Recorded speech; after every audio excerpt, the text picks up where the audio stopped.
저는 지금까지 민주당이 이재명 대표에게 인질로 잡혀 있다고 생각했습니다. 이쯤 되면 민주당 역시 이재명 대표와 함께 국회와 민생을 인질로 삼은 공범이라고 간주할 수밖에 없습니다. 이 정권이 번데기 정권 같다. 뻔뻔하고 대책 없고 기가 막히다.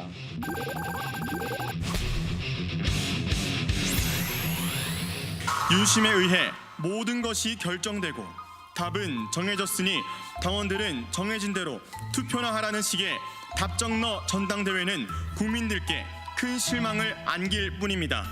여론조사 당원 지지율 압도적 1위인 나경원 전 원내대표께서는 국민의힘 당대표 후보로 출마해 주십시오. 윤석열 대통령 힘에 기대는 대표가 아니라 윤석열 대통령께 힘이 되는 대표가 되기 위해 출마합니다.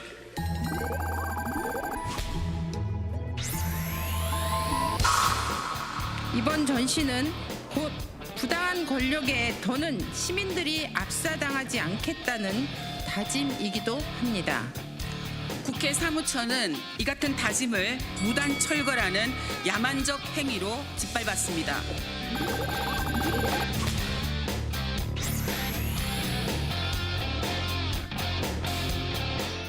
국가대표 정치뉴스쇼 5시 정치부회 시작하겠습니다. 민주당이 단독으로 소집한 1월 임시국회가 오늘 시작이 됐잖아요.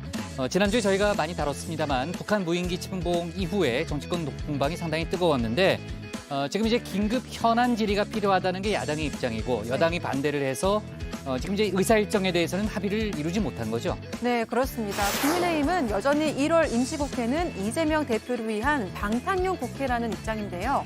민주당의 긴급 현안 질의는 방탄국회 얘기를 들을까 봐 신청한 거라고 말했습니다.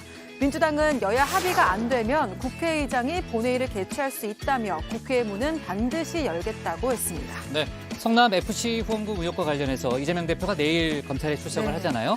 이제 조사에 당당하게 응하겠다 이런 입장을 밝힌 바 있는데 앞서 이제 저희가 영상에서도 봤습니다만 오늘도 윤 대통령에 대해서 상당히 강하게 비판을 했네요. 네, 맞습니다. 이 대표는 이 정권이 경제, 안보 모든 면에서 대책이 없다고 했는데요. 야당을 탄압한다고 무능과 무책임이 가려지지는 않는다고 비판했습니다. 이태원 참사와 관련해서는 정부, 여당 누구도 반성의 기미조차 보이지 않는다며 즉시 이상민 장관을 파면하라고 촉구했는데요. 한편 내일 이 대표의 검찰 출석 현장에 민주당 다수 의원들이 동행할 것으로 보입니다. 이 대표의 힘을 실어주려는 의도로 해석되고 있습니다. 네, 이 대표 지지자들인 일명 개딸들도 많이 모인다고 하더라고요. 아까 이제 이재명 대표가 뭐 번데기 정권이다 뭐 이런 얘기를 했던 것도 좀 기억이 나는데, 자 국민의힘 쪽에서는 이제 전당대회가 다가오면서 지금 이제 주자들이 발빠르게 움직이고 있잖아요. 오늘 김기현 의원은 캠프 개소식을 열었고 안철수 의원은 출마 선언을 했다는 거죠. 네, 그렇습니다. 안철수 의원이 오늘 자신이 윤 대통령의 운명 공동체라면서 당대표 출마를 선언했는데요. 총선에서 승리하지 못하면 정권 재창출은 꿈도 꿀 수 없다며 총선 승리를 이끌 경쟁력만으로 당대표를 선택해달라고 했습니다. 윤 대통령 성공에 저보다 절박한 사람은 없다. 압도적 승리를 바치겠다고 말했습니다. 네, 역시 이제 나경원 부위원장의 출마 여부에 관심이 쏠리고 있는데 주말 사이 이제 나 부위원장의 대출 탕감 정책에 대해서 대통령실이 뭐 연거푸 반박하는 그런 일이 있었잖아요. 해촉설까지 지금 나왔다는 얘기죠. 네, 앞서 나 부위원장의 대출 탕감 발언에 대해서 대통령실에선 선을 그었었습니다. 하지만 나 부위원장이 입장을 굽히지 않자 대통령실은 대단히 실망스럽다며 더는 방치할 수 없는 처사라고 했는데요. 사실상 나 부위원장의 해촉을 검토하겠다는 뜻으로 읽히고 있습니다. 대통령실이 나 부위원장의 전당대회 출마를 견제하는 거 아니냐는 말도 나오고 있습니다. 네, 짚어볼 부분이 많으니까요. 저희가 정치 인사에 대해서 얘기를 해보도록 하겠습니다. 저 먼저 들어갈게요.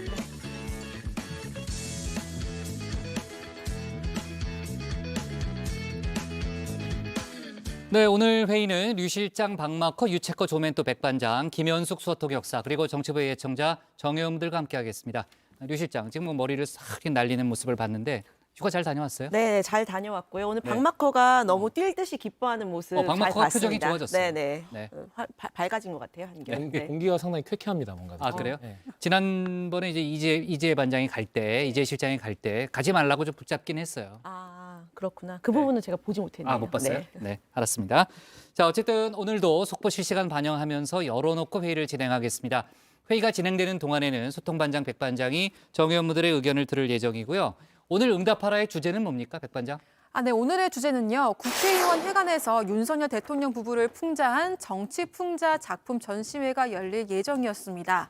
그런데 국회 사무처가 전시 작품 80여 점을 무단으로 철거하면서 논란이 일고 있는데요. 타인의 권리, 사회 윤리를 침해할 수 있는 행사는 회의실 사용을 허가하지 않는다는 겁니다. 오늘은 여기에 대해서 정 의원분들의 생각을 함께 나눠볼 예정인데요.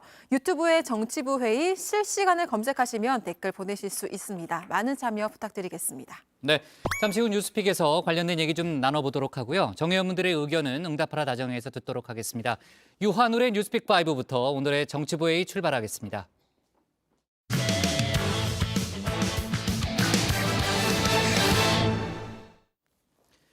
민주당이 단독 소집한 1월 임시국회가 오늘부터 시작됐습니다. 하지만 시작부터 공전인데요. 이재명 대표에 대한 방탄국회 논란도 쟁점이지만 북한 무인기 사태를 놓고 긴급 현안 질문을 진행하느냐 마느냐를 놓고서도 팽팽하게 맞서고 있습니다. 그런가 하면 야권의 소위 강경패 의원 12명이 국회에서 열려고 했던 풍자 전시회, 조금 전 얘기했던 대로 국회 사무처의 저지로 열리지 못했죠. 하지만 논란은 이어지고 있습니다. 관련 내용을 유한울 체커가 정리했습니다. 네, 5시 하면 다정해 정의원들의 뉴스 큐레이터 울체커입니다. 월요일의 뉴스픽 5 바로 시작합니다. 네, 오늘 준비한 소식은요. 또 공전, 또 풍자 논란, 논의 시작, 하늘도 땅도, 유대관계 형성입니다. 정 의원님들 주말 잘 보내셨나요? 즐거운 일요일과 월요팅 해야 하는 월요일, 저 울체커한텐 별반 다를 게 없었는데요. 여의도에선 하루 새 달라진 게 있습니다. 어제는 12월 임시국회, 오늘은 1월 임시국회입니다. 하지만 아무런 일정 없이 공전 중이고 여야 싸움은 어제도 오늘도 같습니다. 이재명 노웅래 의원 방탄을 위해서 단독 소집한 임시국회가 오늘부터 회기가 시작됩니다. 만약에 오늘부터 회기가 시작되지 않는다면 노웅래 의원에 대해서는 체포 동의 없이 바로 영장 심사가 될 것이고, 한국 전쟁 당시 부산 피난처에서도 국회의 문은 닫지 않았습니다. 국민의힘은 국회 문을 닫고 실국리는 그만 중단하고 국정에 무한 책임을 지는 집권 여당답게 즉각 국회에 출석해서 안보 위기와 경제난 해소에 책임을 다하길 바랍니다. 네, 여야 공방 끝에 민주당이 단독으로 소집한 1월 국회죠. 방탄국회냐, 일 좀 해라. 여야는 여전히 목소리를 높입니다. 이런 가운데 민주당 이재명 대표는 내일 검찰에 출석하는데요. 자세한 소식은 일주일 푹 쉬고 돌아온 유정화 실장한테 이따가 들어보도록 하고요. 1월 국회에 급부상한 쟁점이 있습니다. 바로 북한 무인기 사태에 대한 긴급 현안 질의입니다. 긴급 현안 질의 국회 본회의에서 공개적으로 정부 측에 질문을 던지는 형식이죠. 민주당의 제안에 국민의힘 이렇게 거절합니다. 민주당은 방탄국회라는 비판을 받을 것이 두려웠는지 긴급 현안 질의를 본회의에서 하자고 합니다. 국방부 장관과 주요 군사관계 책임자들을 불러내서 북한의 무인기를 우리나라는 무엇으로 탐지하며 어떻게 추적하며 어떻게 격파하며 이런 것들을 고스란히 공개해서 북한에 다 알려주자는 것 아니겠습니까? 절대 무인기 침범에 관한 긴급 현안 질의는 받아들일 수가 없습니다. 네, 군에 꼭 물어야 한다면 국회 국방위원회 차원에서 비공개로 진행하자고 하는데요. 하지만 민주당은 물러서지 않고 있습니다. 박홍근 원내대표 오늘 이 문제에 대해 별도 기자간담회를 열었는데요. 오늘 내로 여야 합의가 안 되면 국회의장이 결단해서 추진할 수 있다고 했습니다. 긴급 현안 질문을 해야 하는 이유는 국민입니다. 이미 너무나 많은 국민들이 연일 새롭게 터져나오는 이 무인기 참사 등 안보 위기 상황에 대해서도 불안을 호소하고 있지 않습니까? 더 이상 위기의 경제와 안보, 이 불안한 국민을 방치할 수 없습니다. 다시 한번 국민의힘의 참여와 국회의장님의 결단을 촉구합니다. 네, 의장은 필요한 경우 본회의에서 긴급 현안 질문 실시 여부를 표결에 붙여 정할 수 있다. 이 국회법 122조 3항을 들어서 이번에도 여소야대의 힘을 보여주겠다는 건데요. 박 원내대표가 촉구한 것처럼 김진표 의장의 결단이 필요한 문제죠. 저 울체커가 계속 챙겨보도록 하고요. 어떤 형식이 됐건 이번 무인기 사태 확실히 따져볼 필요는 있습니다. 합참이 진행 중인 전비태세 검열에서 우리 군의 허술한 대응은 계속 드러나고 있습니다. 먼저 북한 무인기 항적 레이더에 잡혔는데도 6분 동안 모르고 있었습니다. 관련 대비 태세 발령도 1시간 반이 지나서야 내려졌습니다. 당시 무인기는 3km 높이에서 시속 100km의 속력으로 서울로 향하고 있었습니다. 그런데 무인기 대응 대비 태세인 두루미가 즉시 발령되지 않았습니다. 1시간 30분이 지난 정오쯤에야 내려진 것으로 알려졌습니다. 수도방위사령부도 관련 내용을 전달받지 못하고 자체적으로 오전 11시 반쯤 무인기 항적을 정리했습니다. 여기에 대해 문재인 정부에서 수도방위 사령관을 맡았던 김도균 예비역 중장은 이해할 수 없다면서 아쉬움을 토로합니다.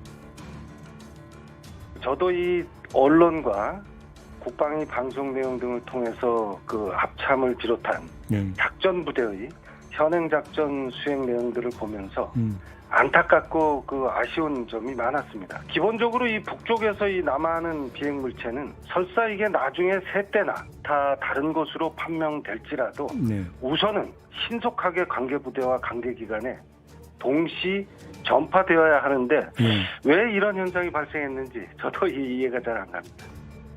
합참은 전비태세 검열을 마치면 사건 경위를 알리고 책임자 문책을 위한 감찰에 들어갈 걸로 보입니다. 다만 대통령실은 군 수뇌부 교체 가능성에 대해 북한이 원하는 것이라며 선을 그었는데요. 이와 함께 정치권에서 불거진 논란, 정전협정 위반입니다. 야당에선 북한 무인기 대응을 위해 우리도 무인기를 올려보내라고 한 대통령의 지시, 정전협정 위반이라고 비판하면서 여당과 맞붙었는데요. 우리 군 여기에 대해선 자위권이라고 설명했습니다. 북한의 명백한 군사적 도발에 대해서 우리가 비례적 대응을 한 것이고 이것은 자위권 차원의 상응한 조치입니다. 유엔 헌장에서 이러한 자위권 대응은 보장하고 있는 합법적인 권리이고 정전협정도 이를 제한할 수 없는 것으로 알고 있습니다. 네, 하지만 유엔군 사령부 2020년 북한군의 우리군 감시 초소에 대한 총격 당시 우리군의 대응 사격이 과잉 대응이라면서 남북 모두의 정전 협정을 위반했다고 결론 내린 적이 있습니다. 이번 일에 대한 조사에도 착수한 걸로 알려졌죠. 이번엔 어떤 결론을 내릴지에도 관심이 쏠립니다. 그리고 이와 별개로 이 정전협정 위반에 대해 들여다보다가 저 울체커의 눈에 들어온 과거의 몇몇 장면들이 있었습니다. 바로 2014년 박근혜 정권 당시 북한의 무인기가 침투해 청와대 사진 등을 찍은 게 드러났을 때입니다. 물론 세부적인 상황, 이 디테일이 다르다는 점은 감안해야 합니다. 하지만 당시 북한의 위협에 여야는 한 목소리로 북한을 규탄했습니다. 무인기를 군사 분계선 이남으로 보낸 북한의 행위는 정전협정과 더불어 지난 1992년 체결된 남북 불가침 합의서를 위반한 것이며 국제민간항공기구 협약도 위반한 명백한 도발 행위로 새누리당은 이를 강력 규탄합니다. 새정치민주연합은 정전협정을 위반하고 정찰용 무인기를 띄운 북한의 도발을 강력히 규탄합니다. 특히 무인기가 발견된 이후에도 자신들이 했다는 사실을 부인한 북한의 행태는 어렵게 쌓아가던 남북 간의 신뢰를 깨는 것이라고 하지 않을 수 없습니다. 그리고 당시 정부는 북한의 문제 제기를 직접 하기 위해 다양한 채널도 검토했습니다. 하지만 8년 만에 여야는 서로 공격하고 대통령실도 여기에 참전하는 모양새입니다. 이렇게 되면 남남 갈등 노렸다는 북한의 전략에 우리가 넘어간 건 아닌가 이런 우려의 목소리도 나오고요. 군사적 대응만 강조하는 우리 정부에 대한 지적 역시 많습니다. 굳이 영공 침범 자체를 목적으로 하는 건 응징이 아니다. 우리한테 실익이 있어야 되는 거고요. 그런 점에서 일단은 세계 여론, 국제법 위반에 호소해가지고 북한을 나쁜 놈으로 만들어야 그래야 우리가 그걸 명분으로 해서 그 이후에 더 압박 조치를 할 수 있거든요. 그러니까 이런 순서를 NSC를 열어서 체계적으로 좀 하자. 자꾸 이렇게 그 뭐 전쟁 중에 뭐 NSC 하냐 이런 식의 불성실한 말 하면 안 됩니다. 네, 두 번째 픽은 또 풍자 논란입니다. 첫 번째 픽에 이어 두 번째 정치권 또 시리즈입니다. 잊을만 하면 여의도에 불어닥치는 풍자 논란인데요. 원래대로라면 국회의원회관에서 오늘 범민주당 의원 12명이 주관하는 전시회가 열릴 예정이었습니다. 2023 굿바이전인 서울입니다. 하지만 오늘 새벽 국회 사무처가 작품들을 철거해버렸습니다.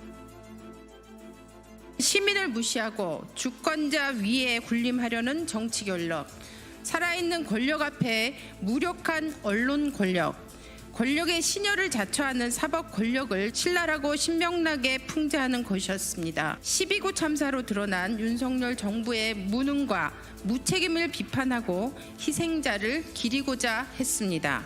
국회 사무처는 이 같은 다짐을 무단 철거라는 야만적 행위로 짓밟았습니다. 풍자로 권력을 비판하겠다라는 예술인의 의지를 강제로 꺾었습니다. 네, 이번 전시회에 작품을 냈던 작가들도 국회를 항의 방문했습니다. 본인들의 작품을 SNS 계정을 통해 공개하기도 했는데요. 어떤 작품이었나 좀 살펴보면요. 김건희 여사의 캐리커처와 함께 영화 헤어질 결심을 패러디한 해먹을 결심이 있고요. 또 나체의 윤석열 대통령이 김 여사와 함께 칼을 휘두르는 그림도 있었습니다. 지금 장난하는 겁니까? 예? 사무총장님이 뭐라고 그랬어요? 실무진이 했다며.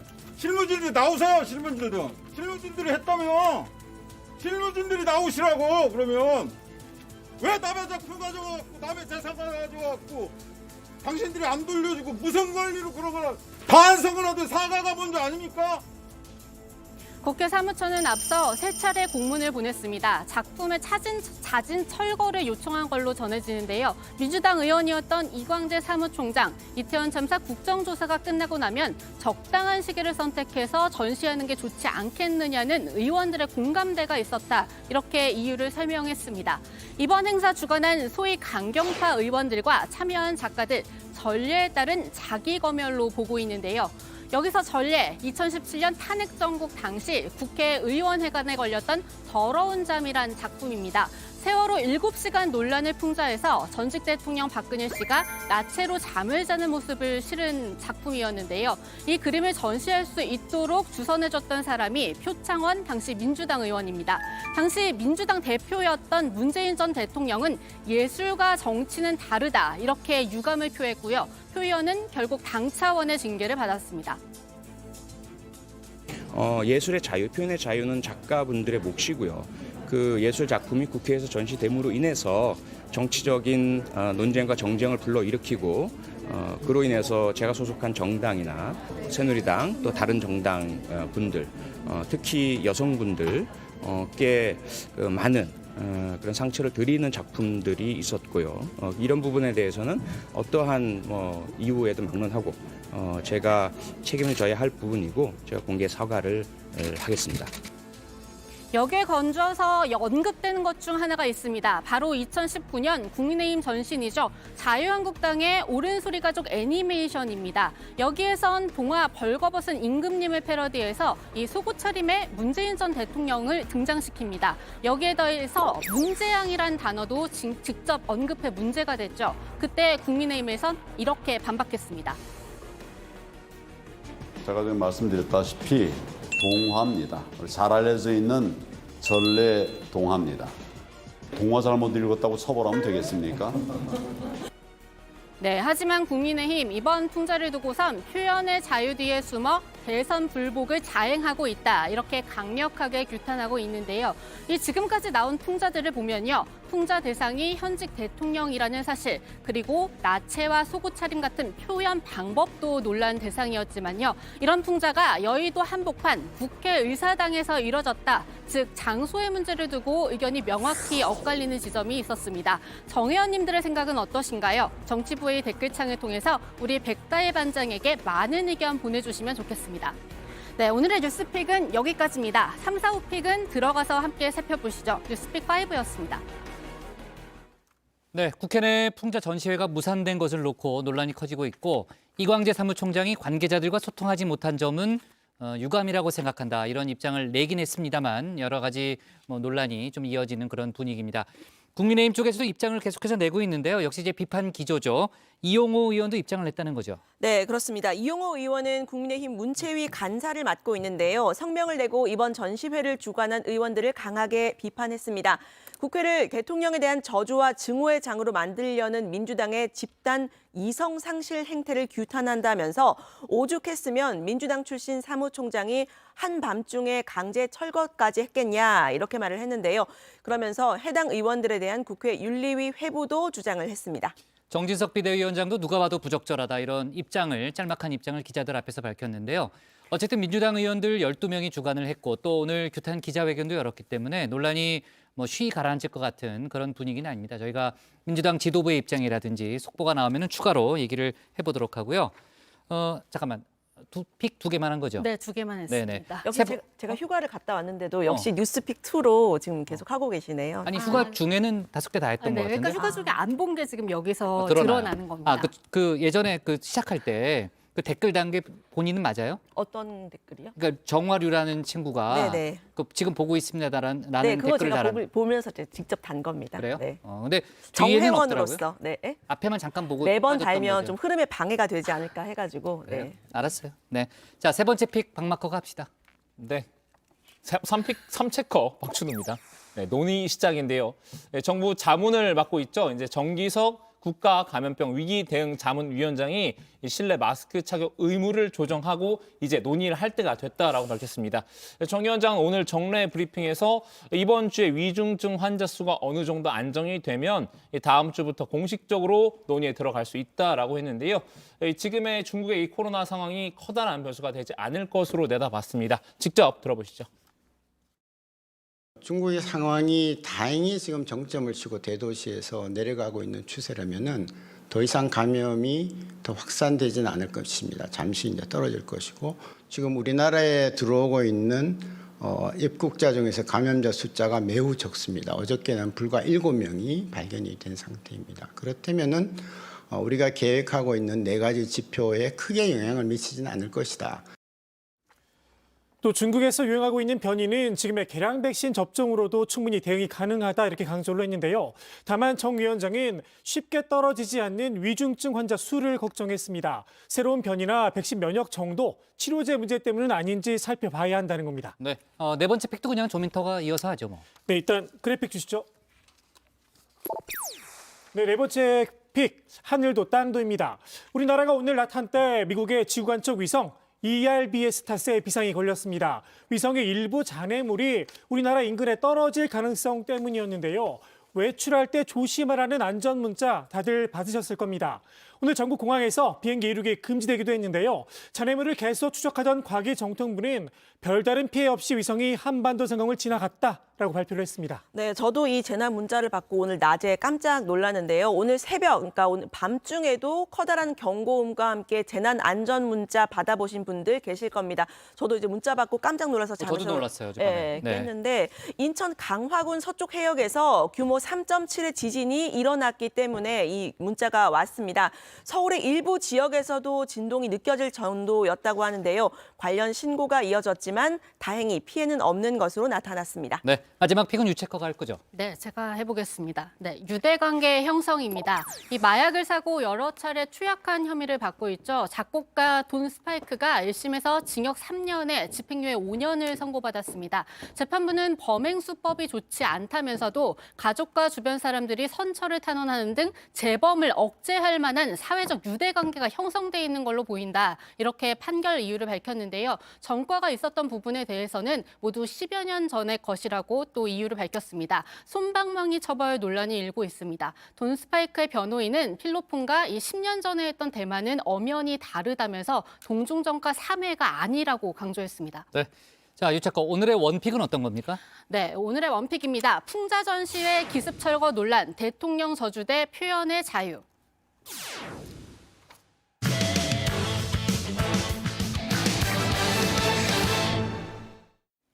민주당 이재명 대표가 내일 검찰에 출석할 예정이죠. 소환을 하루 앞두고 오늘 윤석열 정부에 대한 비판을 쏟아냈는데요. 국민의힘은 이 대표 소환에 맞춰 임시국회를 소집했다면서 방탄국회라고 비판하고 있습니다. 또 화천대유 대주주 김만배 씨가 언론인들과 금전 거래를 했다는 사실이 알려지면서 대장동의 의혹이 다른 곳으로도 불똥이 튀는 분위기인데요. 유정아 상황실장이 관련 내용을 정리했습니다. 운영진들의 새해 소망도 들어봐야겠죠. 뭔가 오늘 좀 스튜디오 공기가 상쾌해진 것 같지 않습니까? 아니요. 전 잘 모르겠는데. 또 유정아 실장 얘기하려는 거죠? 나준 것 같은데 이 류정아 실장의 이름이 정화인데 공기는 오히려 없으니까 정화가 된 것 같아요. 너무 좋습니다. 앞으로 쭉 계속 이랬으면 좋겠어요. 아니 그게 새해 소망이에요? 제 새해 소망입니다. 저도 새해 소망이 생겼습니다. 어떤? 저는 류 실장이 빨리 돌아왔으면 좋겠습니다. 네, 박준우 마커의 하찮은 새해 소망 잘 들으셨죠? 역시 기대를 저버리지 않더라고요. 제가 없는 첫날부터 제 디스를 하고 있는 모습 제가 잘 봤습니다. 네, 휴가 때도 다정회를 꼭꼭 챙겨보겠다 공언을 했기 때문에 제가 실시간으로 이 장면을 지켜봤는데요. 유한을 체커는 제가 빨리 돌아왔으면 좋겠다 이렇게 했지만 이 그만 놀고 와서 일이나 하라 이런 뜻인 거 다 알고 있습니다. 어쨌든 박마커의 소원은 제가 절대 이뤄줄 수 없기 때문에 바로 돌아왔고요. 오늘도 전해드릴 소식이 많습니다. 오늘 국회 상황실은 민주당 이재명 대표의 이 말로 시작합니다. 시중에 이런 얘기가 있다고 합니다. 좀 듣기가 민망할지 모르겠는데 이 정권이 번데기 정권 같다. 뻔뻔하고 대책 없고 기가 막히다. 국민이 기가 막혀 한다는 사실을 잊지 마시기 바랍니다. 네, 이재명 대표 윤석열 정권을 정면으로 비판했습니다. 번데기 정권이다라고 이야기를 했는데요. 이런 비판을 한 이유, 이상민 행안부 장관이 도무지 책임질 줄 모른다라고 말을 했습니다. 이 장관이 이태원 참사의 국조특위 청문회에서 사과는 하지만 사퇴는 없다라는 입장을 다시 한번 명확히 한 점을 들었습니다. 사퇴할 수 없다는 그 증인의 생각은 본인의 생각입니까? 아니면 윤석열 대통령의 생각입니까? 누구의 생각이라기보다 저의 각오와 의지를 말씀드린 것입니다. 이상민 장관은 스스로 재난관리 책임자임을 인정하고도 참사 책임을 현장의 공무원들한테 떠넘기는 것에 급급했습니다. 이상민 파면이라는 국민이 다 아는 답을 대통령 혼자만 모르는 것 같습니다.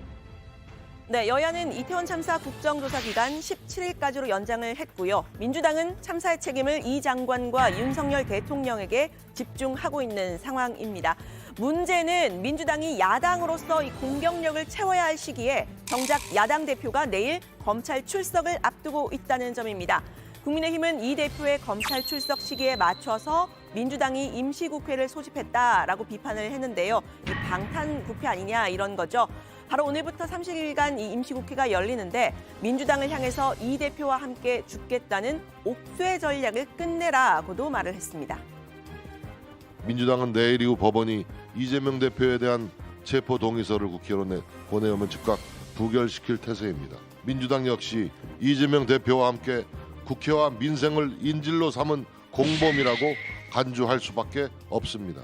이재명 대표, 내일 검찰에 출두하면서 민생과 안보는 제발 입에 올리지 말았으면 합니다. 네, 이 대표 측은 내일 검찰 출석 일정을 미리 공개를 한 만큼 포토라인에 직접 서서 입장을 소명할 가능성이 커 보입니다. 민주당 지도부가 동행할지 이 부분 관심인데요. 이 대표는 주말 동안 공식 일정이 없이 변호인단과 함께 검찰 수사에 대한 예행 연습을 한 것으로 알려집니다. 일단 민주당 지도부는요, 오늘 똘똘 뭉쳐서 이 대표를 방어했습니다. 이재명은 죽지 않습니다. 나는 당신의 의견에 동의하지 않지만 당신이 말할 자유를 위해 싸우겠다. 이 유명한 말을 윤석열 정권은 명심하시기 바랍니다. 많은 자유인들이 들고 일어날 것입니다. 국민들은 다시 촛불을 들 것입니다. 지옥에 연고를 둔 기업으로부터 광고를 유치하는 게 죄가 된다면 우리나라에서 살아남을 시민구단이 어디 있겠습니까? 사골국도 적당히 우려야지 이런 식으로 계속 장작불만 떼다 보면 국물은 다 쫄아들고 솥단지만 시커멓게 태워먹는다는 것을 검찰은 똑똑히 알아야 할 것입니다. 네, 여기 친명계, 방금 보신 친명계 최고위원들뿐 아니고요. 비명계 혹은 친문에서도 이 대표를 중심으로 뭉쳐야 한다 주장이 나왔습니다. 과거 이 대표와 경기지사 선거 경선 때 치열하게 경쟁을 했었던 전해철 전 행안부 장관이 직접 나섰습니다. 전 장관은 특히 검찰이 이 대표의 대선 당시 발언을 허위 사실 공표로 기소를 했던 점을 들어서 검찰이 무리한 수사를 하고 있다고 비판했습니다. 지금까지 어떤 대통령 선거에서도 패배한 특히 야당 대표를 선거법으로, 그것도 허위사실 공표로 인한 선거법으로 기소한 것은 정말 사례가 없다고 생각을 합니다. 야당의 대표지 않습니까? 야당의 대표의 그 수사에 대해서 당이 또 함께하면서 단일 대우로 대응하는 거 저는 부득이하다. 네, 반면에 당내에서는 이 대표 개인의 사법 리스크, 개인이 감당해야 한다 이런 목소리도 있죠. 박지현 전 비대위원장은 당 지도부가 다 같이 가는 건 민주당이 검찰 조사를 받는다 이런 메시지를 주게 될까 우려스럽다라고 말을 했습니다. 당이 이 대표를 호위하는 그림을 가장 원하는 건 국민의힘이다 이런 말도 했는데요. 동행 없이 가는 것이 민생과 동행하는 길이고 국민과 함께하는 길입니다. 동행은 민생과 함께, 국민과 함께 하시고 성남지청에는 무소의 뿔처럼 뚜벅뚜벅 혼자 가시기를 바랍니다. 네, 실제 국민의힘 현직 의원이 지역구 행사에서 이 대표가 구속되면 국민의힘 지지율이 오른다 이런 발언을 했던 사실이 알려지기도 했는데 민주당은 속내가 드러났다 이렇게 비판을 하기도 했죠. 이재명이 잡아나오면 지지율이 10% 올라갈 텐데라고 하는 얘기가 지역에서 많이 들어옵니다. 잘못이 있으면 돈을 받아야 되는 거 맞죠? 예. 잘못된 빌정 운영으로 헛되어진 대한민국을 바로잡겠다는 것이 윤석열 정부의 기본 방침입니다. 내일 이재명 대표의 검찰 출석 모습 어떨지 관심이 쏠리는 가운데 여야 간 갈등이 고조되는 그런 모습인데요. 이 대표의 검찰 출석 현장 누가 동행할까요? 그런데 이 자리에 이 대표의 열성 지지자들도 참석한다고 예고를 했습니다. 이 대표 출석 1시간 전부터 오전 9시 반부터요. 성남지청 앞에서 우리가 이재명이다라는 제목으로 이 대표를 응원할 계획이라고 합니다. 이 대표는 과거에도 검찰 수사를 받은 적 많이 있었죠. 이런 모습이 될 것으로 보이는데요. 저희는 이긴다!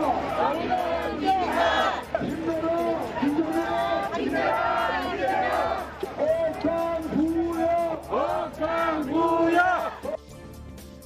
그런데 여기서 이 대표가 직접 열성 지지자들의 결집을 호소하고 격려한 흔적도 눈에 띄었습니다. 한 유튜브 방송 댓글창에 이 대표 공식 계정 이렇게 체크 표시가 있는 아이디가 등장을 해서 모두 함께 가요라고 적은 겁니다. 총구는 하면 밖으로라고 댓글을 써달라 이렇게 진행자가 이야기를 하니까 이 부분을 간복 모두 한번 해달라 이렇게 얘기하는 모습도 보였는데요. 이 총구는 밖으로 그러니까 당내 비판이나 내부 총질 하지 말아달라는 뜻이죠. 해당 방송에 격려하는 의미로 슈퍼챗을 한번 쏴달라 이렇게 후원금을 요청하기도 했는데요. 이 대표 이 아이디가 등장을 했을 때는 성남FC 후원금 의혹을 이야기할 때였지만 그 이후에 이 유튜버는 이른바 청담동 술자리 의혹이 사실이다 이런 주장을 펴는 모습이었습니다.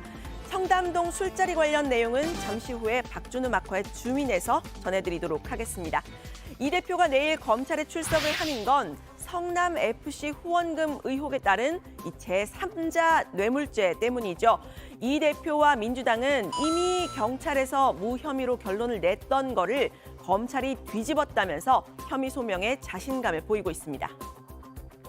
대장동 가지고 몇 년 가까이 탈탈 털어대더니 이제는 무혐의 결정 났던 FC 광고한 것 가지고 저를 소환하겠다고 합니다. 이재명이 그렇게 무섭습니까? 네, 여러 번 말씀드린 적이 있지만 이 제3자 뇌물죄는요. 두산그룹이 성남FC에 지급한 광고비가 병원 부지 용도 변경에 대한 대가성이었느냐 하는 문제가 핵심입니다. 이미 두산그룹의 전 대표 그리고 성남시청 관계자는 기소가 된 상태인데요. 이 때문에 이 대표와 정진상 전 실장이 공범으로 공소된 공소장에 기대가 되어 있는 만큼 기소가 될 가능성이 높아 보인다는 게 이 법조계의 중론입니다. 다만 제3자 뇌물죄는 이 대표가 직접 금품을 받지 않았어도 적용이 되는 혐의인데요. 국민 정서상 뇌물을 직접 받지 않은 야당 대표에게 구속영장을 청구하는 등의 이 신병 확보에 나서는 건 검찰 입장에서도 부담일 거다, 이런 분석도 나오고 있습니다. 성남FC 후원금 의혹 외에도 검찰은 대장동 개발 특혜 의혹 역시 한창 수사를 진행 중이죠. 이 상황까지 살펴볼 거다, 이런 이야기가 나오고 있는데요. 대장동 의혹의 키맨인 화천대유 대주주 김만배 씨가 언론인들과도 고액의 금전 거래를 한 사실이 알려지면서 논란이 커지고 있습니다. 특히 한겨레 편집국 강부 A씨가 2019년에 이 김만배 씨에게 차용증 없이 6억 원을 빌렸고 또 3억 원을 더 전달받았다, 이런 의혹이 불거진 상태인데요. 한겨레 신문은 이 공식 사과문을 홈페이지에 싣고 진상조사에 나선 상태입니다. 국민의힘 정진석 비대위원장은 김 씨가 언론을 매수하려 했던 건 이 대표를 대통령으로 만들려고 한 것 아니겠느냐, 날을 세웠는데요. 김만배 씨가 언론을 매수한 목적이 무엇이었겠습니까? 이재명을 대통령으로 만들어 대한민국의 대장동화를 노렸습니다. 대장동 게이트는 부패한 지방 권력과 정치인, 법조인, 언론까지 가세한 우리 사회 부패 커넥션의 민낯입니다. 한국 사회가 선진 사회로 도약하려면 이런 부정부패를 근절시켜야만 합니다. 네, 민주당은 아직 이렇다 할 입장을 내지 않은 상태인데요. 이 수사의 단초가 된 정영학 녹취록에는 김 씨가 언론인뿐 아니라 판사, 검사들에게도 로비를 한 흔적이 있다고 합니다. 역시나 수사가 필요하다, 이런 목소리가 나왔습니다. 판검사들과 수도 없이 골프를 치면서 100만 원씩 용돈도 주고 한 번 골프장 갈 때마다 김만배가 500만 원씩 가져나가서 돈이 너무 많이 든다. 이 법조인들에 대해서 어떻게 로비를 펼쳐서 검찰 수사 어떤 건을 어떻게 무마했는지 정황이 나옵니다. 네, 내일 검찰 소환에 응하는 이재명 대표의 모습, 그리고 구체적인 메시지 역시 다정회에서 확인을 하실 수 있으실 겁니다. 이후에 이 대표는 모레 인천 지역 경청 투어, 또 그리고 늦어도 설 연휴 전에는 신년 기자회견을 한다는 계획을 세우고 있는데요. 검찰 수사에 굴하지 않고 수사의 부당성에 대한 여론전, 그리고 지지층 결집 행보 이어갈 것으로 보입니다. 오늘 발제는 이렇게 정리합니다. 이재명 대표 검찰 소환 D-1, 윤석열 정권의 번데기 정권, 김만배 씨 언론인과 금전거래 파문. 네. 이재명 대표가 이제 내일 검찰에 출석을 합니다. 아까 유 실장이 얘기했던 대로 민주당 지도부는 물론이고 지지자들인 열성 지지자들, 일명 개딸이라고 불리는 또 사람들도 많이 이제 현장에 모일 걸 일단 예상이 되고요.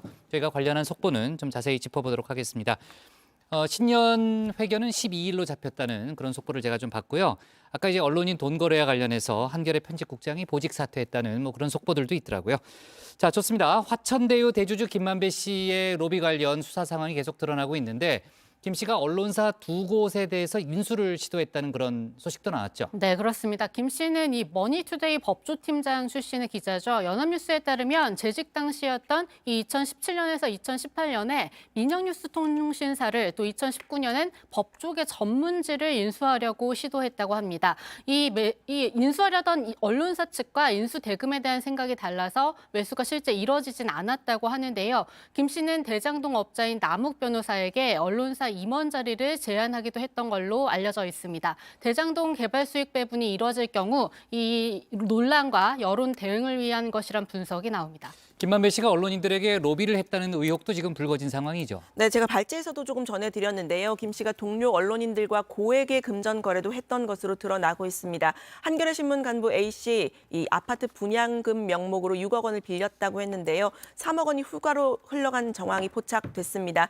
이와 관련해서 이 박근 국장이 말씀하셨지만, 네, 한겨레 편집국장이 오늘 책임을 지고 사퇴를 했고요. 한국일보와 중앙일보 기자들도 각각 1억 원과 9천만 원을 빌리거나 빌려줬다가 갚았다라고 하는데요. 관련해서 해당 기자들을 직무 배제 혹은 정지한 상태입니다. 네. 대장동 수사가 이제 이재명 대표를 향하는 또 그런 한 축이 있고 또 이제 언론계에까지 영향을 미치는 그런 분위기고요. 자, 지난주에 저희가 관련된 얘기를 잠깐 나눴습니다만 김진욱 공수처장이 최근 시무식에서 눈물을 흘린 것과 관련해서 정치권의 공방은 계속해서 이어지는 그런 분위기네요. 네, 그렇습니다. 김 처장은 당시 독일 본회퍼 목사의 시 선한 능력으로를 소개한 뒤에 해당 시에 곡을 붙인 찬송가를 부르면서 눈물을 흘린 사실이 뒤늦게 알려졌는데요. 종교계를 중심으로 종교 편향 논란이 불거진 가운데 국민의힘에서는 공수처 폐지 내지는 김 처장의 사퇴를 촉구하고 나섰습니다. 전주 의원은 공수처의 올해 예산이 176억 원에 달하는 반면 맡은 수사마다 정치적 편향성과 역량 부족 논란이 끊이지 않았다, 이렇게 비판을 했습니다.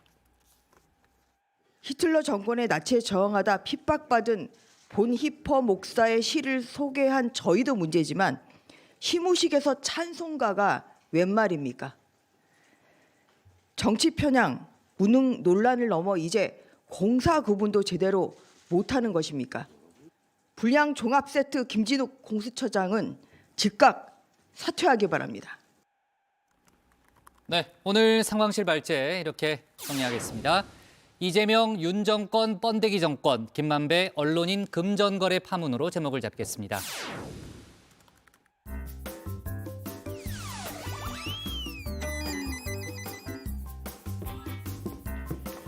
네, 안녕하세요. 응답하라 다정의 백반장입니다. 여러분, 미세먼지 농도가 높은 날씨가 이어지고 있습니다. 이번 주 중반까지는 대기가 탁할 것으로 예보되는데요. 이런 날에는 바깥에 나가지 않으면서 최대한 미세먼지 노출을 피하는 게 좋다고 하는데 회사에 학교에 그러기가 어렵잖아요. 그래서 미세먼지가 짙은 날 건강을 잘 챙길 수 있는 방법들을 제가 한번 찾아봤습니다. 먼저 외출 후에는 손과 얼굴을 깨끗하게 씻으셔야 되는데요. 또 소변으로 미세먼지가 배출되기 때문에 물을 많이 마시는 게 도움이 된다고 합니다. 음식 중에서는 녹차와 해조류가 중금속 성분을 배출하는 데 도움이 된다고 하니까요. 도라지, 블루베리, 브로콜리도 좋다고 합니다. 그리고 특히 노약자와 호흡기 질환자는 외출을 삼가고 외출할 때는 KF80 이상의 마스크를 써야 된다고 합니다. 우리 정의원분들 참고하셔서 건강 잘 챙기시면 좋겠습니다. 네, 이어서 오늘의 소통 주제, 정치 풍자 전시회 철거 논란, 여러분의 생각은?입니다. 먼저 다정회에서 미리 살펴본 여론 보겠습니다. 네, 먼저 ARP인님, 정책에 대한 비판이 아니라 한 인간의 인격을 조롱하고 비하하는 전형적인 인권 침해이다. 정당으로서 국민을 대표하는 의원으로서 최소한의 품격도 없다라고 하셨습니다. 그리고 BOOL님께서는 자유민주주의 국가라면 저런 정도의 그림은 허가되어야 정상이다. 윤석열 대통령 스스로도 취임식에서 얼마나 자유민주주의를 강조했나라고 하셨습니다. 네, 이어서 정의원분들께서 방송을 보시면서 실시간으로 올려주신 댓글들도 함께 살펴보겠습니다. 먼저 물박오리님, 풍자를 수용하지 못하는 사회는 미성숙한 것 아닌가요? 풍자는 자유로워야 하지만 공감하느냐 아니냐 차이죠 라고 하셨습니다. 그리고 범댕이님, 풍자는 업무에 국한해서 표현해야지 인신과 인격을 모독하는 행위는 표현의 자유를 넘어서는 범죄 행위에 가깝다고 생각한다라고 하셨습니다. 댓글 보내주신 정의원분들 모두 고맙습니다. 네, 계속해서 댓글 많이 보내주시고요. 지금까지 응답하라 다정이었습니다. 네, 백반장 수고 많았고요. 다음은 조익신 멘토죠. 조익신 멘토의 정치 인사이드로 가겠습니다.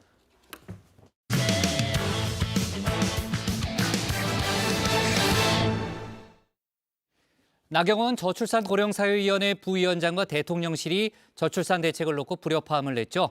나 부위원장이 아이디어 차원에서 내놓은 대출 탕감안에 대해서 대통령실이 이례적으로 정책 기조와 맞지 않다며 공개적으로 비판을 한 건데요. 용산에선 나 부위원장의 해촉설까지 나오고 있습니다. 정치권에선 대통령실이 나 부위원장에게 당대표 도전은 안 된다는 경고장을 보낸 거란 해석도 나오고 있는데 관련 내용을 정치인사이드에서 짚어봅니다.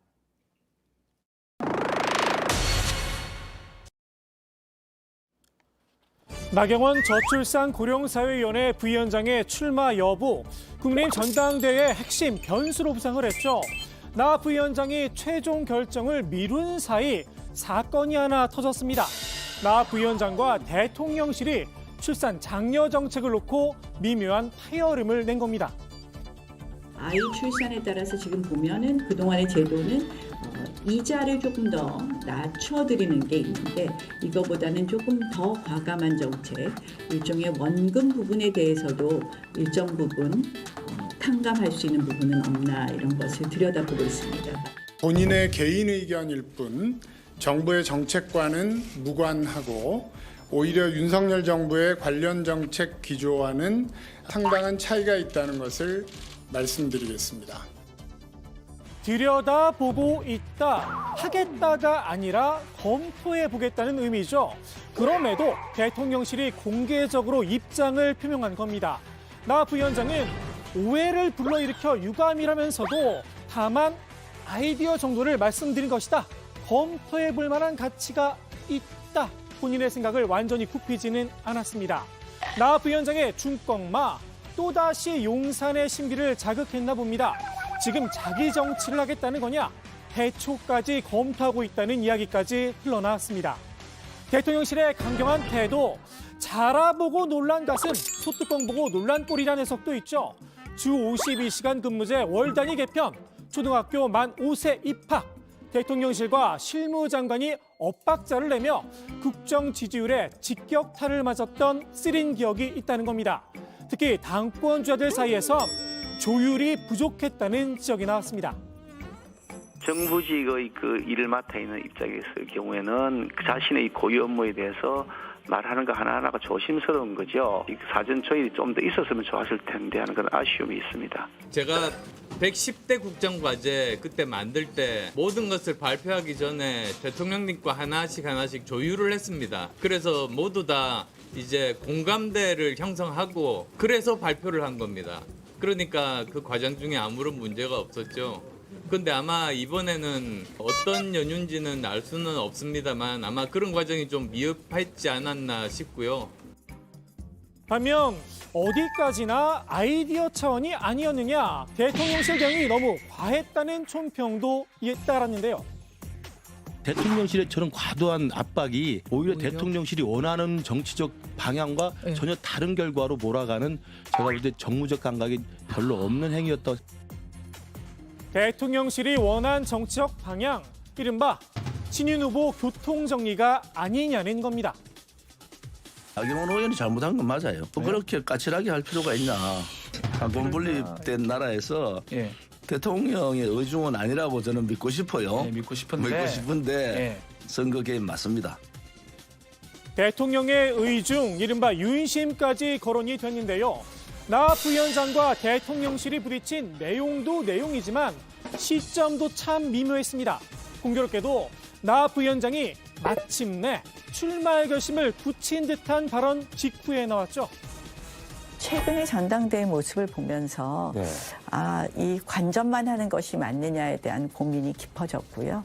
그래서 좀 더 마음을 조금 굳혀가고 있는 중이다. 이렇게 보시면 되겠습니다. 용산 계획론에 국민의힘 지도부는 아니다, 단호하게 선을 그었는데요. 전당대회 앞두고 용산에서 개입했다는 그런 주장에 불과한 것이고 근거 없는 얘기들입니다. 의도야 어찌 됐든 결과적으로 용산이 개입한 꼴이 됐는지도 모르겠습니다. 대통령실의 단호한 대응 덕분에 오히려 나 부위원장이 출마를 할 수밖에 없는 상황이 됐다, 이런 평가가 나오고 있죠. 여기서 스톱해버리면 이것도 아닌 저것도 아닌 말 그대로 나경원의 어떤 정치적 상징성이 완전히 사그라드는, 저는 그런 우회에 빠질 거라고 보여져요. 자, 다시 한번. 당원들의 높은 지지를 받고 있는 후보가 외압에 못 이겨 출마를 포기한다면 정치인의 사명을 저버린 것처럼 보일 수 있다는 겁니다. 지지층 여론조사에서 굉장히 높은 랭킹을 차지하고 계시고 그렇다면 여기에 대해서 응답하는 것도 전 정치인의 사명이라고 생각했고요. 저희가 왕정국가도 아니고 당심을 등에 업고 나 부위원장이 제2의 유승민이 될 수도 있다는 말까지 나왔습니다. 유승민까지는 좋아. 워낙 뭐 여러 가지 문제를 일으켰는데 반대하는 분들이 꽤 있으니까 당안에서. 여론조사에서 유승민 의원은 당심에서 이미 멀어졌잖아요. 그런데 당심에서 1등인 후보를 이런 식으로 한다? 그것은 이제 당심, 소위 당원들이 폭발하는 거죠. 잘못하면은 오히려 제2의 유승민이 나올 가능성이 있다. 그래서일까요? 친윤계에서 일제히 나경원 때리기에 나섰죠. 그동안은 주어진 직책에 충실하라, 점잖게 견제를 해왔는데요. 저는 정치는 좀 진중하고 길게 보는 게 맞다고 봅니다. 저는 정치인으로서 유의미한 일에 좀 더 많은 집중을 해주셨으면 하는 바람도 저는 개인적으로 있습니다. 이젠 공세 수위를 한껏 끌어올려 단도직입적으로 직격을 했습니다. 지지하는 현역 의원이 한 명도 없는 분이 지금 지지율이 조금 높다고 대통령의 뜻에 반하는 행동을 하는 건 결코 바람직한 정치 행위라고 볼 수 없습니다. 나 부위원장의 방어, 청년 당원들이 나섰는데요. 윤심에 의해 모든 것이 결정되는 답정너 전당대회는 안 된다며 나 부위원장의 출마를 촉구했습니다. 여론조사 당원 지지율 압도적 1위인 후보의 출마를 저지하기 위한 인위적 정치 공세가 있는가 하면 대통령실이 직접 후보 교통 정리를 한다는 등의 온갖 안 좋은 소식들이 계속되고 있습니다. 여론조사 당원 지지율 압도적 1위인 나경원 전 원내대표께서는 국민의힘 당대표 후보로 출마해 주십시오. 그런데 말입니다. 이 소통관 기자회견 국민의힘 최승재 의원이 자리를 마련해 줬다고 하는데요. 나 부위원장이 최 의원에게 직접 기자회견장을 좀 잡아달라 부탁을 했다는 건 안 비밀입니다. 나 부위원장 마음을 확실히 굳혀가고 있는 걸까요? 나 부위원장이 출마할 결심을 세운다면 지금으로선 윤심을 따랐다고 비춰지진 않겠죠. 더욱이 친윤계, 이른바 윤핵관들과는 확실하게 척을 질 수밖에 없습니다. 때문에 나 부위원장의 출마가 경선 구도를 바꿀 수도 있다는 전망도 나오는데요. 반핵관 대 윤핵관, 수도권 대 영남의 구도가 될 수도 있다는 겁니다. 이런 식으로 나경원을 자꾸 압박을 하면은 결국은 나경원, 안철수, 유승민, 윤상현까지 연대를 해버린다고. 그 연대를 하면은 대통령실에서 아무리 뭐 이런 마음이 있다 하더라도 뭐 설마 그렇지는 않겠지만은 김장연대 마음이 있다 하더라도 안 됩니다. 더욱이 이번 전대 결선 투표제가 도입이 됐죠.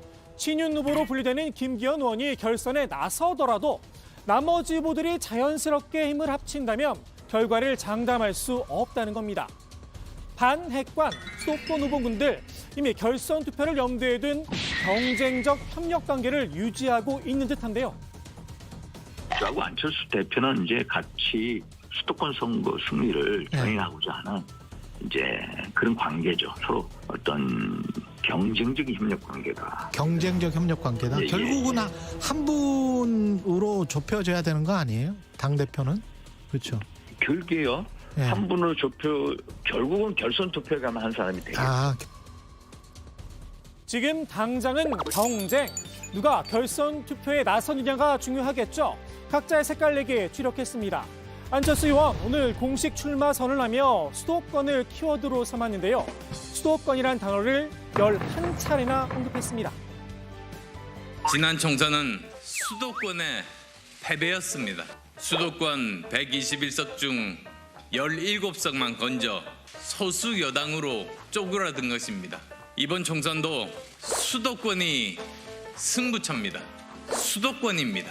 수도권으로 수도권이라는 수도권 승리를 이끌 적임자 바로 본인이란 겁니다. 다만 안 의원이 수도권보다 더 강조한 말이 있었는데요. 바로 윤석열 대통령의 이름이었습니다.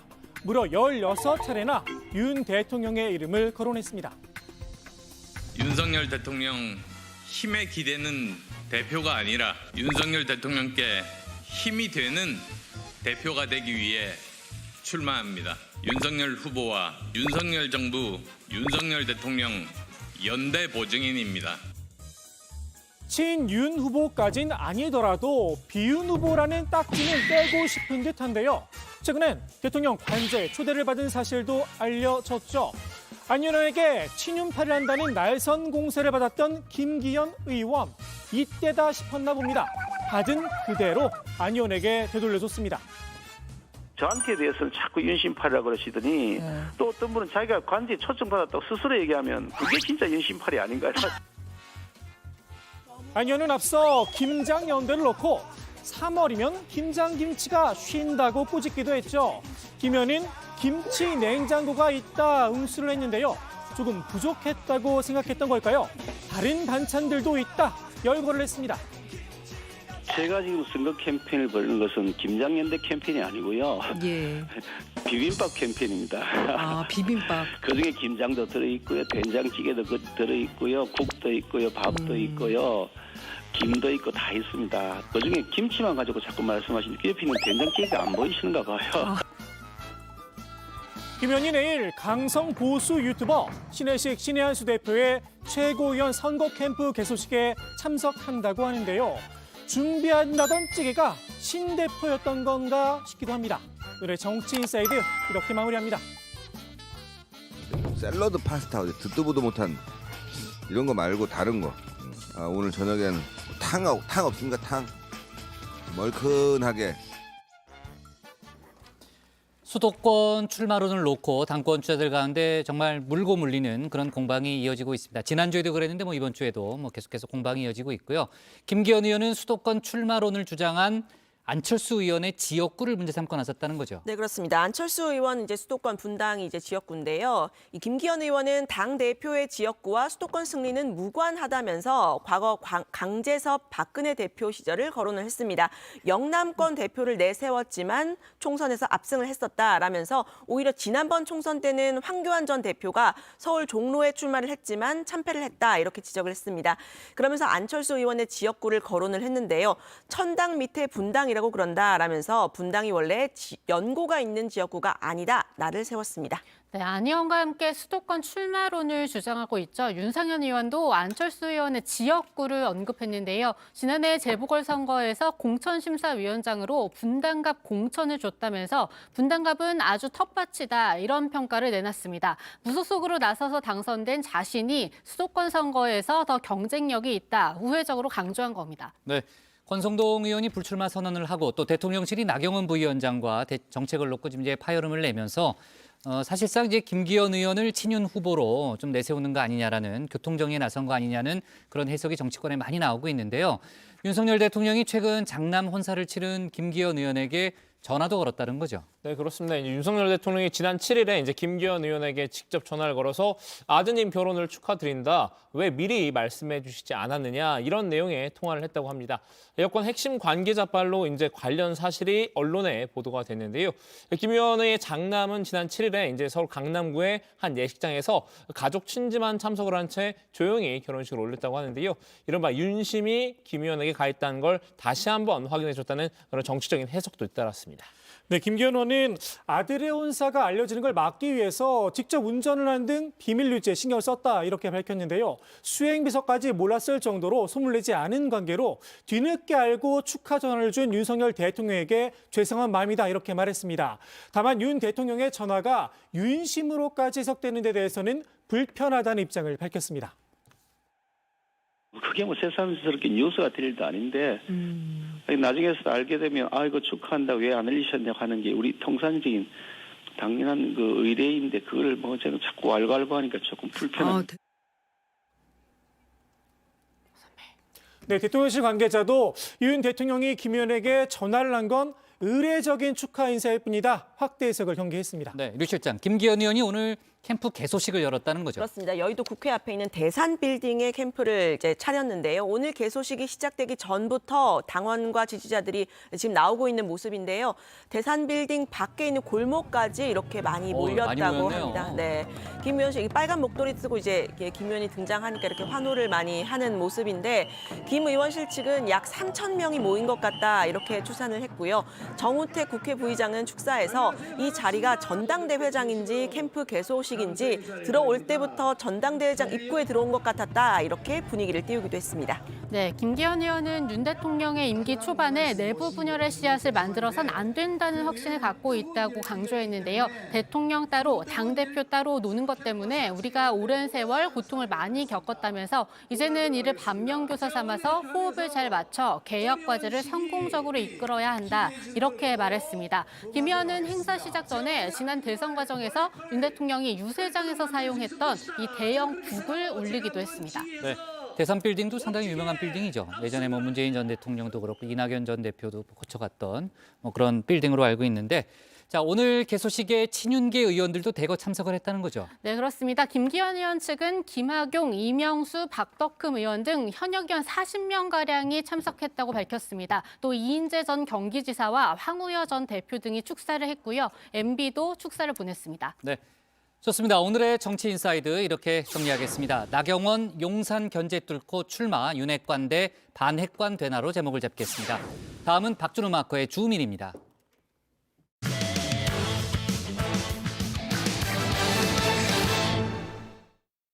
청담동 술자리 의혹이 사실이 아니라는 데 무게가 실리고 있죠. 이 가운데 김의겸 의원은 한동훈 장관과의 손해배상 소송에서 100% 이길 수 있다고 확신했는데요.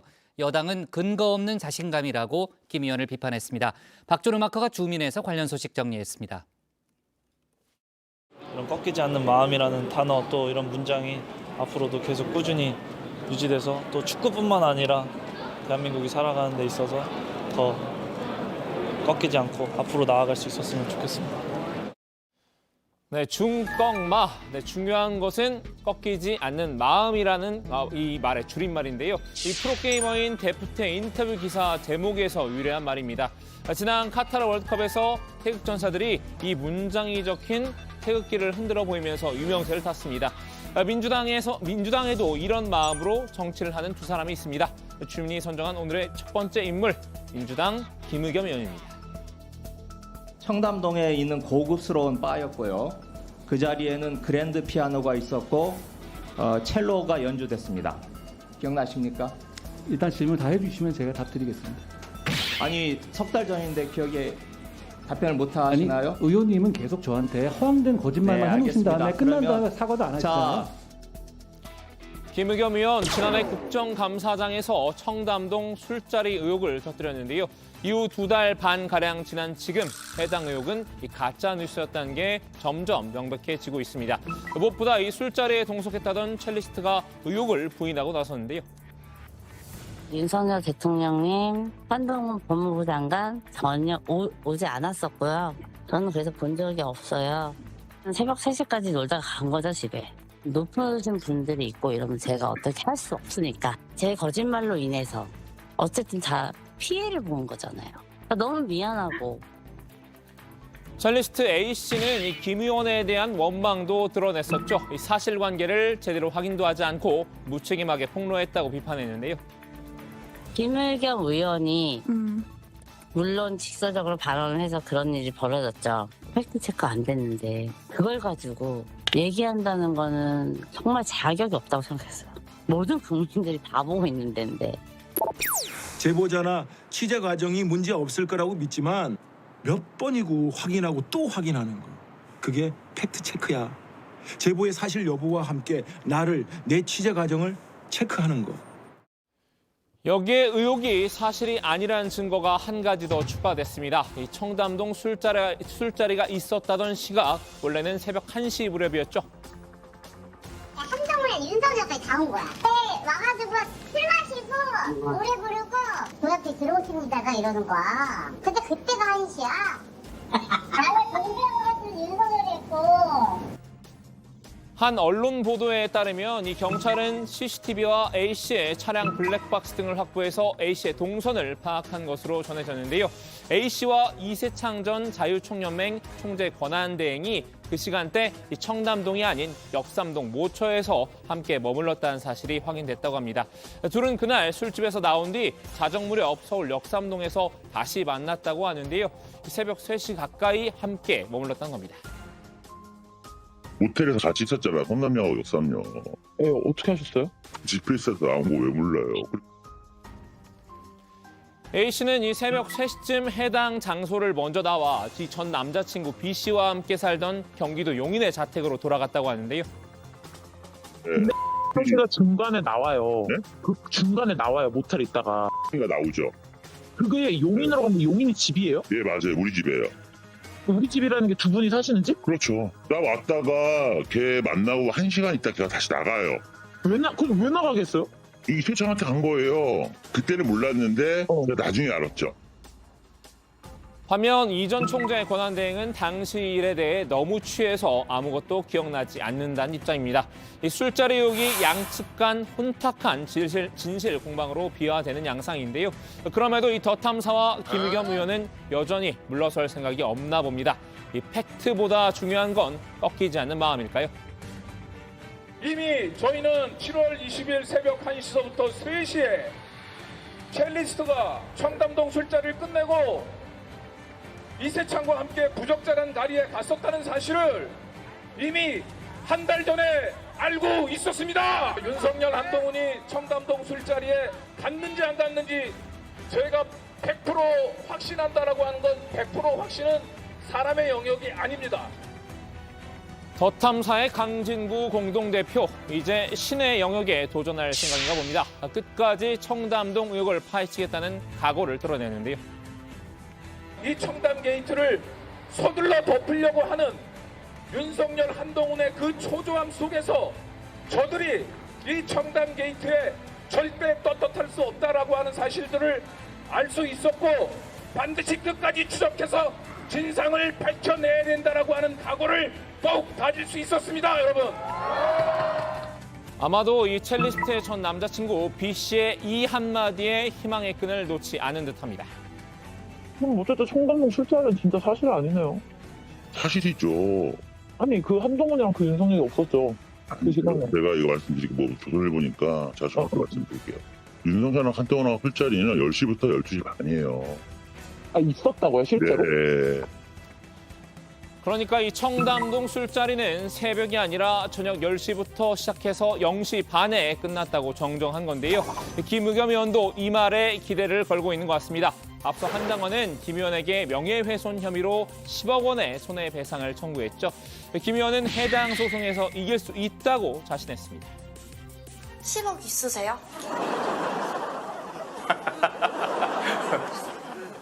집을 팔면 10억은 어떻게 좀 될 수 있지 않을까 싶은데 그다음부터 막막하네요. 그런데 그럴 일 없습니다. 제가 이깁니다. 100% 이깁니다. 한 예능 프로그램에 출연해서 한 말인데요. 이 내친 김에 한 장관에게 영상 편지까지 띄웠습니다. 그래도 뭔가 지금 사람들이 궁금해하고 또 하고 싶은 말씀이 계실 것도 같아요. 그때는 우리 주현영 기자님한테, 우리 주 기자님이 인턴 벗어난 지 얼마 안 되거든요. 그리고 아직 특종은 못한 것 같아요. 그러니까 주 기자님에게 특종을 한번 주시기를 바라겠습니다. 되게 좋은 거죠? 그래요? 이 중꺽마라고 해도 10억은 너무 큰 액수였나 봅니다. 은근슬쩍 협상을 시도하기도 했습니다.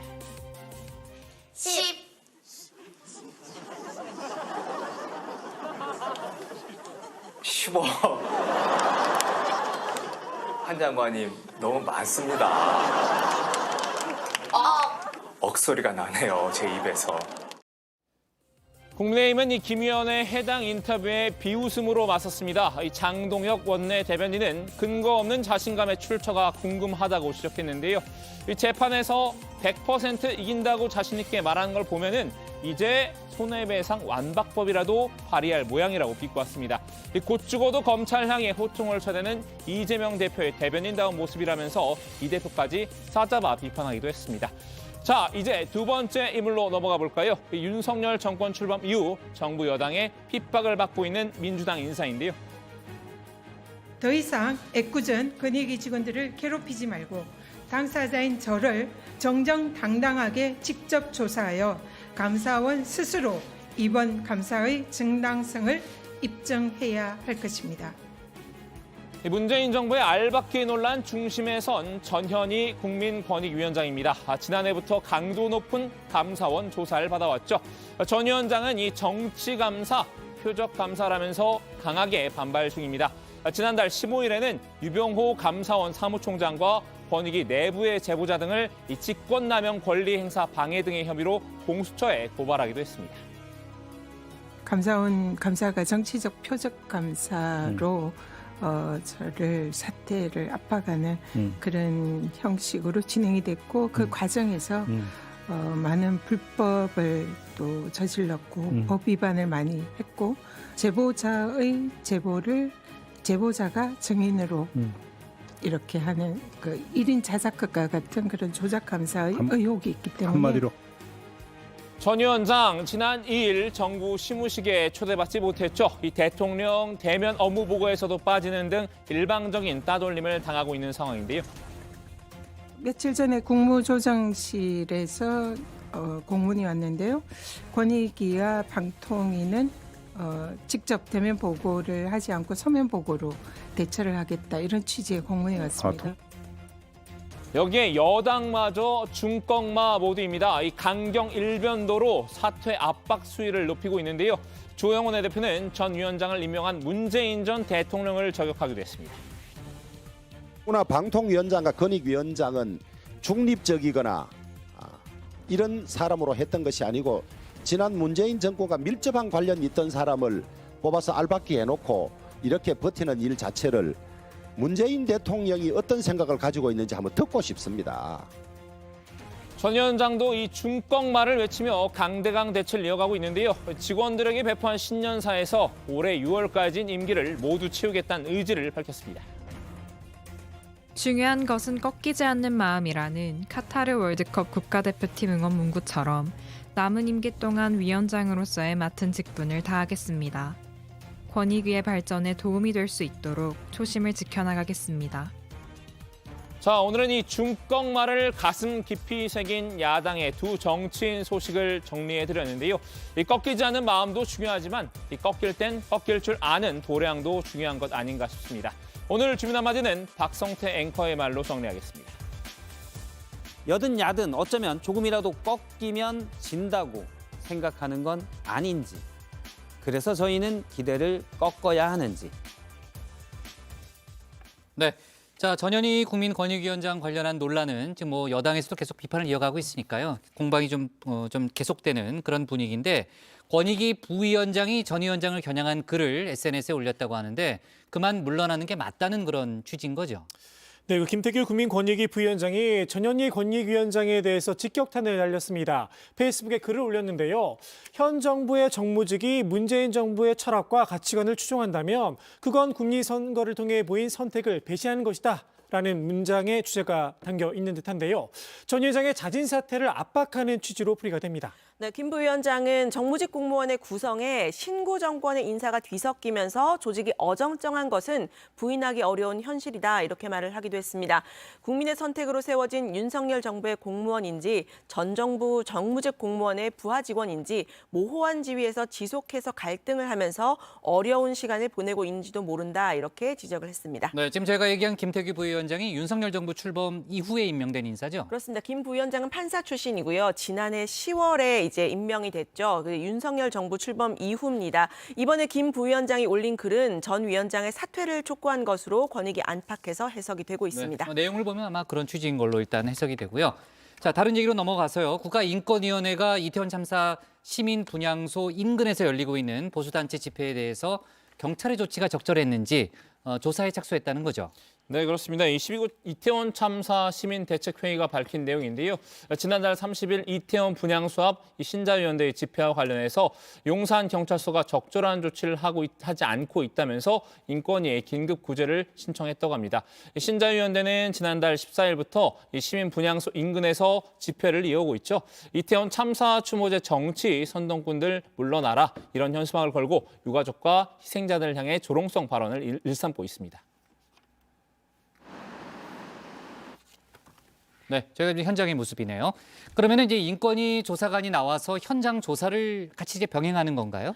네, 인권위 조사관이 지난달 30일 이 이태원 참사 추모제가 열린 시민 분향소를 찾아서 현장 조사를 진행했다고 하는데요. 유족들은 신자유연대와 이 단체 김상진 대표를 상대로 서울서부지법에 분향소 접근 금지 가처분 신청을 제기하기도 했습니다. 신자유연대의 맞불 집회로 정신적 고통을 겪고 있기 때문에 이들의 접근을 금지해서 희생자들에 대한 추모 감정을 보전해야 한다는 취지입니다. 이를 위반하면 회당 100만 원의 지급을 명하는 간접 강제도 함께 신청한 걸로 알려졌습니다. 네, 좋습니다. 오늘 여기까지 하도록 하죠. 정치부에는 여기까지 하도록 하겠습니다. 저희는 내일도 오후 5시 정각에 다시 찾아뵙겠습니다. 그래요. 그 실장 오니까 뭐 다 좋아하고 네. 너무 답답했어요. 박마커 특별히 좋아해요. 박마커 네. 특별히 좋아하네요. 네.